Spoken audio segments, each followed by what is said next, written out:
Every morning, millions of people step outside of their homes with a plan to reach office on time, to get things done, to move forward in life. And then they step into the city. A city that doesn't move. Traffics that stretches for hours, roads that flood after a single rain, footpaths that don't exist. And suddenly your day is no longer in your control. So the question is, why do Indian cities feel so broken?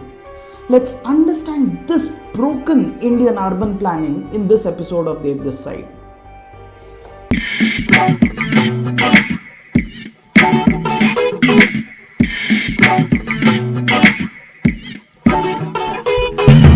Take Bengaluru, a city that powers India's tech economy but loses hours every single day to traffic. Or Mumbai, India's financial capital, where one monsoon rain is enough to bring the entire city to a halt.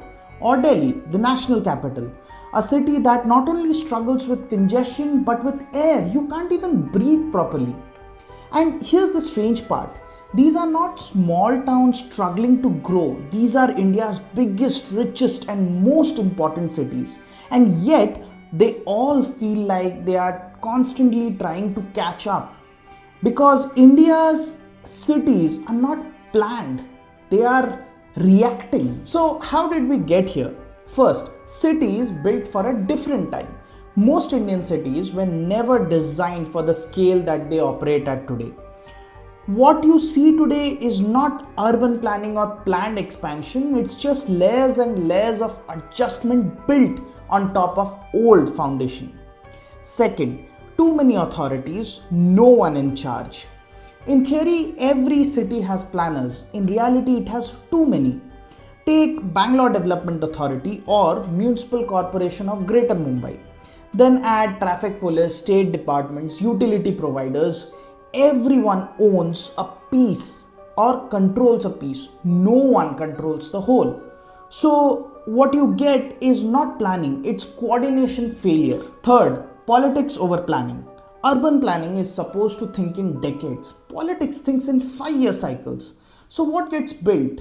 Not what the city needs long term, but what delivers quick wins. A flyover here, a road widening there, short term fixes for long term problems, which creates ultimate disaster. Fourth, the urban explosion. India is going through a massive urbanization. Millions of people are moving into cities for job, education, opportunity. But the problem is cities are not growing or expanding with them. So instead of planned growth, what you get is pressure. Pressure on roads, pressure on infrastructure, pressure on housing. Fifth, rules exist, enforcement doesn't. On paper, Indian cities have zoning laws, building codes, regulations. In reality, illegal constructions, encroachments, overloaded infrastructure, because rules without enforcement are just suggestions. Sixth, built for cars, not for people. Look at most of the Indian cities. They are designed around vehicles, not humans. Narrow footpaths or none at all. Public transport that struggles to keep up. Daily life that depends on traffic. So movement becomes slower, stress becomes normal, inefficiency becomes a habit. So can this be fixed, or are Indian cities destined to be like this? First, think long term, not election terms. Urban planning needs to have a 20 to 30 year vision. Institutions like Niti Aayog are already pushing for data driven city planning. But vision only works if the execution follows. Second, public transport over private cars. The cities that work invest heavily on public transport. Take the Delhi Metro for example.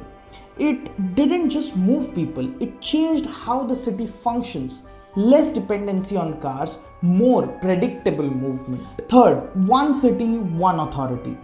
Planning needs accountability. One city, one empowered authority.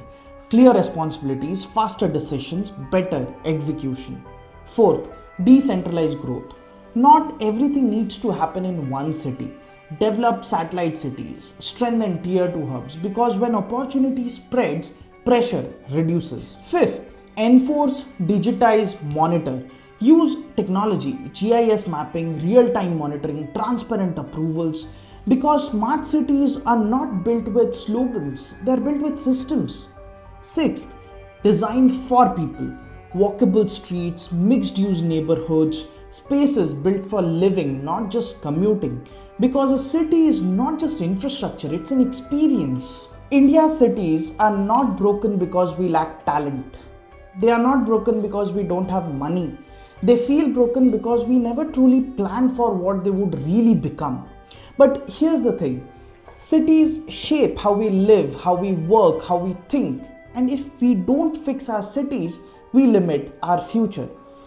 Because the story of India's growth will ultimately be written in its cities. So that's it for today, guys. I hope you liked the video. If you enjoy watching our content, please do subscribe to the channel because we are going to break down geopolitics and economics in a way that makes sense for all of us. See you in the next one soon. Till then, stay happy, stay diplomatic. This is Dev this side signing off. Peace.